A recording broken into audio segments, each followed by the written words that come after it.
Today's thought is the single most important key to success is to be a good listener. यानी कि हमें एक अच्छा listener बनना चाहिए. Good morning, students. How are you? I hope you are fit, fine, and safe. Today we are going to start our EVS book class 3rd, lesson 13. Lesson name is sharing our feelings. आज हमने अपना जो lesson है, lesson का name है sharing our feelings. इसका मतलब है अपनी भावनाओं को शेयर करना. ठीक है, तो जैसे आप अपने स्कूल में आते हो और फिर घर जाते हो, तो आप जाके अपनी स्कूल के अंदर जो जो बातें हुई घर पे जाके किसी को बताते हो, तो ये क्या है, शेयरिंग करती है. तो इसी तरह इस लेसन में भी एक बच्ची है जिसका नाम सीमा है. वो अपनी फीलिंग्स, अपनी सारी दिनचर्या अपने घर में जाकर सबको बताती है. वो 2 जनों को बताती है, अपनी नानी को और एक उनके उसके भैया हैं रवि भैया को. तो हम ये लेसन स्टार्ट करते हैं और फिर आगे बढ़ते हैं कि वो कैसे क्या क्या बातें बताते हैं. Let us start. After returning home from school there are 2 people with whom I like to share all my news. They enjoy listening to my tales. कहते जब मैं स्कूल से वापस आती हूँ तो मैं अपने घर में 2 लोग हैं जिनके साथ अपनी फीलिंग्स को शेयर करती हूँ, दिनचर्या को बांटती हूँ और उनको भी मेरी बातें सुनने में बहुत मजा आता है. The first person is my nanny. She is always anxious to listen to me. She waits for me to return from school. पहला कौन है? मेरी नानी है जो हमेशा मेरी इंतजार कर रही होती है कि मैं कब स्कूल से आऊँ और मैं उनको अपनी बातें बताऊँ. She is quite old and often has back pain. कहते वो बूढ़ी है और उनके बैक में भी पेन रहता है. She cannot see or hear well. Every day in the morning, Papa reads the newspaper aloud to her. She does the rest of her work herself. अब वो कह रही है कि क्या कहती है कि वो ना तो अच्छे से देख सकती है, ना ही वो मेरी जो नानी है अच्छे से सुन सकती है. और तो हर सुबह मेरे पापा उनको ऊंची आवाज में क्या पढ़ के सुनाते हैं? न्यूज़पेपर पढ़ के सुनाते हैं, जिसे आप अखबार बोलते हो. और उसके बाद वो बाकी सारा वो काम क्या करती है? वो खुद से करती है. If someone tries to help her, she gets very upset. Though she cannot see properly, she is very fond of cutting vegetables. She says these days children do not know how to cut vegetable properly. कहती है वो अपना काम खुद करती है. अगर कोई उनके हेल्प करता है बिना उसके इच्छा के तो उनको क्या आता है? बहुत गुस्सा आता है. कहती जबकि एक वो क्या कहती है, देख नहीं सकती है लेकिन फिर भी वो सब्जी काटने की बहुत शौकीन है. वो बहुत अच्छी सब्जी काटती है और वो कहती है कि आजकल के बच्चों को तो सब्जी काटना नहीं आता. The second person is my Ravi Bhaiya. He lives with us. I call him Ravi Bhaiya and he calls my parents भैया एंड भाभी. कहते दूसरा पर्सन कौन है? वो मेरे रवि भैया हैं जो हमारे साथ रहते हैं. मैं उन्हें रवि भैया कहती हूँ और वो मेरे मम्मी पापा को भैया और भाभी कहता है. एक बात और आपको बताऊं बच्चों कि आपको लेसन को इस लेसन यानी कि इस वीडियो को आपने ध्यान से सुनना है. और क्योंकि आपके लेसन में से इंटरनल क्वेश्चन बनेंगे तो इस करके आपने वीडियो को अच्छे से सुनना है ताकि आपको लेसन समझ आ जाए और आप उन क्वेश्चंस को बिना किसी एक्स्ट्रा एफर्ट के कर सको. तो ध्यान से सुनना. हर क्वेश्चंस का बारीकी में आंसर आपको इसी वीडियो में बताऊंगी और जो इंटरनल क्वेश्चन है उसके ऊपर भी मैं आपको अच्छे से इसके बीच में ही रिवाइज करवा दूंगी. आगे चलते हैं. I do not know what our relation is but he is very loving brother. He is always ready to answer my question. He never says I will tell you later. कहते जो भी उनका हमारा रिलेशन है मुझे नहीं पता, पर वो बहुत अच्छे भैया हैं. वो हमेशा मेरे हर क्वेश्चन का आंसर देने को तैयार रहते हैं और उन्होंने कभी नहीं कहा कि मैं आपको बाद में बताऊंगा. रवि भैया टीच इन कॉलेज. रवि भैया है वो कहाँ पढ़ाते हैं? कॉलेज में पढ़ाते हैं. The student of the college respect him a lot. A few of them come home to study from him. Ravi Bhaiya is very fond of listening music and taking part in the plays. कहते रवि भैया एक college में पढ़ाते हैं और उनकी जो students हैं उनकी बहुत रिस्पेक्ट करते हैं और वो भैया भैया के पास घर पर पढ़ने भी आते हैं। रवि भैया को म्यूजिक सुनने का और प्ले में एक्ट करने का बहुत शौक है। तो आपसे क्वेश्चन पूछा जा सकता है ट्रू और फॉल्स में। Ravi bhaiya is very found of listening to music and taking part in place, तो आप लिखोगे ट्रू। इसी तरह इससे संबंधित कोई भी क्वेश्चन आपसे पूछा जा सकता है। He enjoys chatting with his friends and going out with them. वह अपने फ्रेंड्स के साथ बातें करने में और उनके साथ उन्हें बाहर घूमना जाना बहुत पसंद है। He has a good sense of humor and make all of us laugh. उसका जो दिमाग है बहुत तेज है, हाजिर जवाब है और वो क्या करते हैं, हमें हंसाते रहते हैं। भैया carries a white stick when he goes out. Looking at him moving around in the house, no one can say that he cannot see. अब वो बताती है कि भैया जो उसके हैं वो अपने साथ एक वाइट रंग की स्टिक कैरी करते हैं जब वो बाहर जाते हैं। घर पे वो आराम से इधर उधर अपना चले जाते हैं, उनकी स्टिक की जरूरत नहीं पड़ती है और उन्हें देखकर कोई नहीं कह सकता कि उनको दिखता नहीं। यानी कि जो उसके रवि भैया हैं वो क्या है, ब्लाइंड। आपने पिक्चर में देखा होगा। He likes to do all his work himself. If someone tries to help him against his wish, he gets angry. Whenever he needs any help, he asks for it. कहते हैं रवि भैया को भी अपना काम खुद करना पसंद है। अगर कोई उनकी इच्छा के विरुद्ध उनकी हेल्प करता है तो उनको गुस्सा आता है और अगर उन्हें किसी की हेल्प चाहिए तो वो खुद से कह देते हैं। Some of Bhaiya's students take books from him and return them after recording them on tapes. Ravi भैया लिसन टू दिस टेप्स। कहते रवि भैया से उसके जो कुछ स्टूडेंट है वो बुक्स लेके जाते हैं और उसको पढ़कर उसकी रिकॉर्डिंग कर रवि भैया को वापस करते हैं।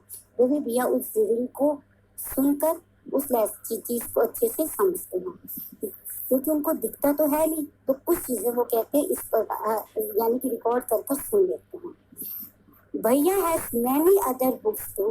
The pages of this books are thick and have row of raised pointing. Point से आए dots का मतलब he reads by running his finger on the raised dot.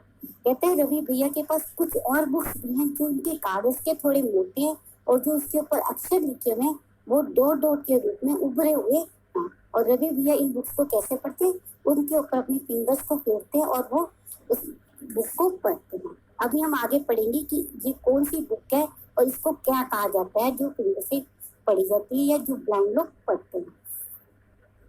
To have fun with भैया, I sometimes change the place of his stick. He does get upset, but never gets angry. After I am his favorite sister सीमा। कहते हैं कि मैं रवि भैया के साथ मजाक करती हूँ, केवल मजाक में उनकी स्टिक को छुपा देती हूँ। उनको गुस्सा भी आता है लेकिन वो अपसेट हो जाएंगे पर वो गुस्सा नहीं करते। क्यों नहीं करती? क्योंकि मैं उनकी प्यारी बहन हूँ और मैं कौन हूँ, मेरा नाम सीमा। यानी कि ये स्टोरी किसकी चल रही है, ये स्टोरी चल रही है सीमा की। I had hardly reached the door that भैया spoke up. Seema, you seem to be very happy today. कहती आज मैं अभी घर पे पहुंची हूँ, घर के दरवाजे तक पहुंची ही होंगी कि उन्होंने मुझे कहा सीमा तुम आज बहुत खुशी लग रही हो। तो अभी उन्होंने मुझे देखा नहीं, उन्हें दिखता नहीं है कि मैं खुश हूँ, वो देख नहीं सकते हैं, फिर भी उन्हें पता लग गया कि मैं बहुत खुश हूँ। भैया recognise not only me but all the other family members from the sound we make as we move. He can even tell whether I am happy or sad. कहते जो भैया वो केवल मेरे को ही नहीं पहचानते, हमारे घर में कोई भी उदास है या खुश है उन सबको उसकी आवाज से उनकी चाल से पहचान लेते हैं कि वो उदास है या क्या बात, उदास है या खुश है, सब चीज के बारे में उन्हें पता लग जाता है। उनको दिखता नहीं है, ये बात हैरानी वाली है, फिर भी उन्हें सब कुछ पता लग जाता है। भैया finally I am in the football team, I share my news with him. तो कहती वही अपने भैया से कुछ का काम बताती है, कहती कि भैया मैं फुटबॉल टीम में हूँ, फुटबॉल टीम में मेरा सिलेक्शन हो गया है और इस करके मैं बहुत खुश हूँ। He patted me and said lovingly, "From today you are my football coach." तो फिर वो बहुत खुश होते हैं और उसकी पीठ थपथपाते हुए कहते हैं, ठीक है, आज से तुम मेरी फुटबॉल की कोच बन गई। तो यहाँ पे बात होगी, सीमा ने अपनी फीलिंग शेयर करती है नानी से और रवि भैया से। रवि भैया क्या है, ब्लाइंड है, जिन्हें दिखता नहीं, लेकिन फिर भी वो बिना देखे हमारे अपने आसपास जिनके उनके लिंक में उनकी सब बातों को पहचान जाते हैं, उनकी खुश और गमी का अंदाजा लगा लेते हैं। वो बहुत अच्छे, वो कॉलेज में पढ़ाते हैं, ठीक है, और उनकी जो बुक्स हैं, जो अंधे लोगों की बुक्स होती हैं, वो थोड़े से मोटे पेज की होती हैं और उनके ऊपर जो अक्षर होते हैं वो भी 5.2 के रूप में होते हैं। नेक्स्ट क्वेश्चन आंसर आपके पास है, Sima's father reads the newspaper aloud to her nanny. How do you help her old people? Help old people. तो कहते सीमा के फादर उसकी नानी के लिए इस बात तेज आवाज में पढ़ते हैं, तो आप अपने जो घर में कोई ओल्ड पर्सन है उसकी मदद कैसे करते हो? तो आप जैसे भी कर सकते हो, करते हो, आप लिख सकते हो, I help old people with when they get help, जब उन्हें हमारी जरूरत होगी, ठीक है। और या लिख सकते हो, I help my grandfather या grandmother in searching in spectacles, या कहीं भी आप कहीं लेके जा रहे हो तो उसमें आप उनकी मदद कर सकते हो। नेक्स्ट है, what kind of problem do people have in old age? Old age में लोगों को क्या क्या प्रॉब्लम होती है? तो उनमें क्या होता है, उन्हें ना ढंग से दिखता है, ना वो खा सकते हैं, ठीक है, ना वो प्रॉपर से चल पाते, ना ही उन्हें ठीक से दिखता है, तो और उनके क्या होता है, बॉडी में पेन रहता है। तो हम इसे कह सकते हैं, they could not see it and hear properly and they have pain in their knees or back. Next question है, how does रवि भैया come to know so many things without seeing? बिना देखे उन्हें चीज से कैसा पता लग जाती है? तो by feelings. किसके द्वारा? feelings के द्वारा। Have you ever need a stick? कहते क्या आपको कभी एक स्टिक की जरूरत पड़ी है, छड़ी की? तो हमें कभी नहीं पड़ी, तो हम लिखेंगे no. Can you think when you may need a stick? क्या तुम सोच सकते हो, बता सकते हो कि तुम्हें स्टिक की जरूरत कब पड़ती है? तो हम कह सकते हैं when we get a fracture. हमारे पैर में अगर फ्रैक्चर हो जाता है तो हमें कुछ देर स्टिक का सहारा लेके चलना पड़ता है। फ्रैक्चर होते है जब आपके पैर की हड्डी टूट जाती है। दूसरा, when we have to climb a rock or a mountain. जब हम माउंटेन्स पे जाते हैं, किसी चट्टान पे चलते हैं, तभी हमें एक स्टिक की जरूरत पड़ती है। नेक्स्ट क्वेश्चन है, how do we help those people who can not see? जो लोग देख नहीं सकते उनकी मदद हम किस प्रकार कर सकते हैं? तो हम उनकी हेल्प कैसे करेंगे? By helping them to cross the road, offering them seat in train और बसेस. बस और ट्रेन में सीट ऑफर करके और उनको सड़क पार करवाने में कर सकते हैं। आगे वो पूछे क्या आपके फैमिली मेंबर में कोई ब्लाइंड व्यक्ति है? तो आप कह दो नो, नहीं है तो नो। आगे नेक्स्ट है, you read in this story that Ravi Bhaiya cannot see, but he does all his work on his own. He studies from a different kinds of books to understand how he able to do his work. Close your eyes and play this game. कहते हैं रवि भैया बिना देखे सब काम करते हैं। तो अगर अब आप क्या करो, अपने आप भी देखो कि आप पहचान सकते हो, तो आप भी अपनी आंखें बंद करो और ये गेम खेलो। ये नीचे है ब्लाइंड फोल्डेड गेम। इस गेम में आपको क्या करना है, ये आपको मैं सिर्फ गेम बता रही हूँ। इस गेम में क्या करना है कि आपने अपनी आंखों को बंद करना है, उसके ऊपर पट्टी बांधना है और उसके बाद आपके जो फ्रेंड्स है वो बारी बारी से आएंगे। आपने उसको, कोई भी बच्चा उनके सामने शोर नहीं करेगा। आपने उसको हाथ लगाकर उसको छूकर आपने उसे पहचानना है कि वो बच्चा कौन है। ठीक है, ये गेम आप खेलोगे। फिर इसके साथ ही नेक्स्ट पेज पे आपको क्वेश्चन दिए गए हैं कि आप ऐसे कितने बच्चों को पहचान सकते हो। तो आप जब गेम खेलोगे तो जितने बच्चों को पहचानोगे आप उसे 2 3 जितने भी आप पहचानते हो उनका नंबर राइट आप बता सकते हो। और दूसरा है कि एक वो कहेगा कि एक अगर आप कोई आपकी आंख कोई पट्टी लगी और कोई बच्चे आवाज करते हैं तो आवाज के द्वारा आप कितने लोगों को पहचान सकते हो। तो आवाज के द्वारा हम ज्यादा लोगों को पहचान सकते हैं। पहले तो आपने आंख पे पट्टी आई, कोई बच्चा शोर नहीं करेगा। और दूसरे टाइम में क्या है कि बच्चों की आवाज से आप उसे पहचानेंगे। तो दोनों में से कौन सा तरीका सही है, दोनों में से आसान तरीका कौन सा है? वो है बाय हियरिंग। सुनने से हमें जल्दी पता लग जाएगा। अब आ जाते हैं next, There is a special way of reading and writing for people who cannot see. It is called braille. कहते हैं जिन लोगों को दिखता नहीं है उनके लिखने और पढ़ने के लिए एक अलग भाषा है, अलग तरीका है, उसको क्या कहते हैं? ब्रेल। अब आपको ब्रेल से संबंधित क्वेश्चन इंटरनल जरूर पूछे जाएंगे, तो ये आ जाएगा the special way of reading and writing for people who can not see is called Braille. It is written on a thick paper by making a row of raised pointed dots with the pointed tools. कहते हैं इसके पे मोटे paper पर दो dot एक, जैसे आप सुई से ले लो, मुर्गिया पर कंपास होती है जिसे कंपास होती है जिसका प्रकार बोलते हो, उससे आप दो डॉट कर लो कागज पर और वो डॉट बन जाएंगे, तो उससे पढ़ा जाता है। Braille is reading by running the fingers on the raised dot. जो ब्रेल है वो कैसे पढ़ी जाती है? इसके ऊपर फिंगर्स चलाकर पढ़ी जाती है, यानी कि डॉट के ऊपर फिंगर को घुमाया जाता है और उसको जो बनावट आती है उसके आधार पर पढ़ा जाता है। Let us see whether it is difficult or easy to recognize a shape without seeing it. Take a sheet of sandpaper, make a shape on it by pressing a piece of thick wool or thick thread on it.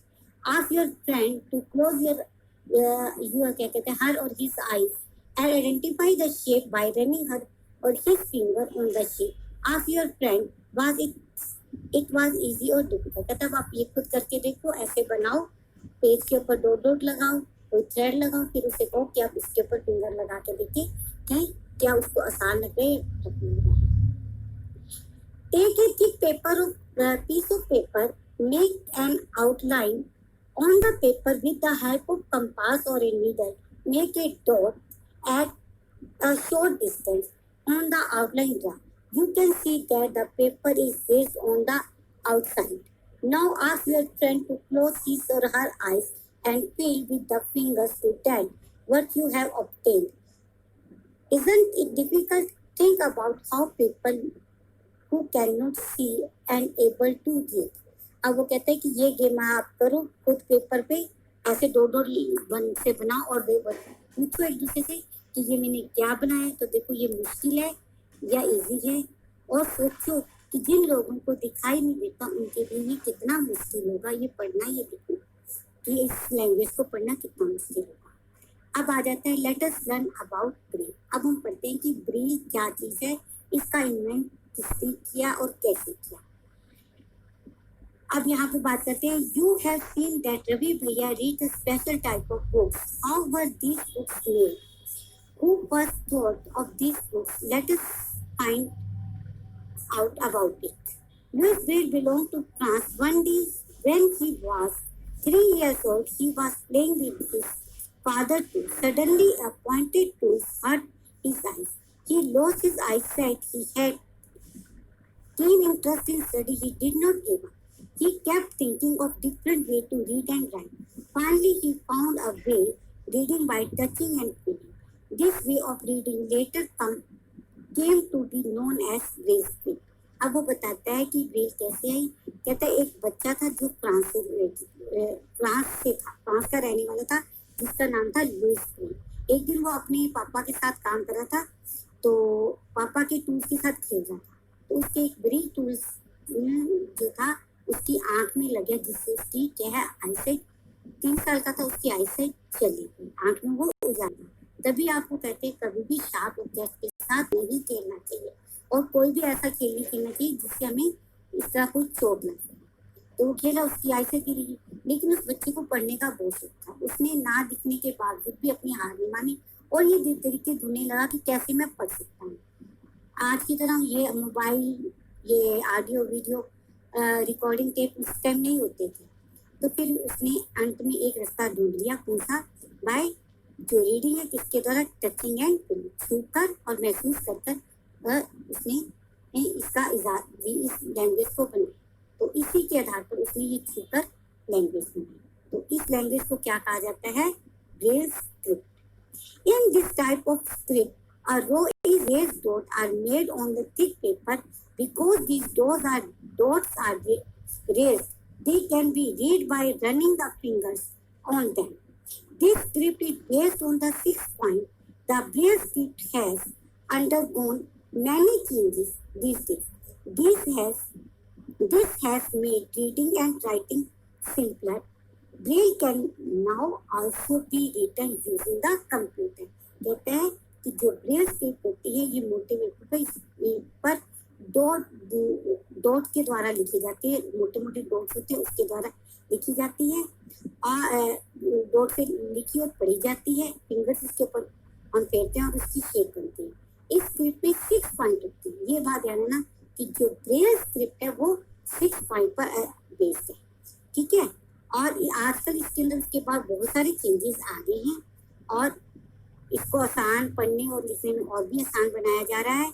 और कहता है आजकल तो computer पे भी इसके computer keyboard पे भी इसके दो डिब्बे होते हैं ताकि जो ब्लाइंड लोग हैं वो भी इजीली कंप्यूटर रन कर सके, कंप्यूटर कर सके।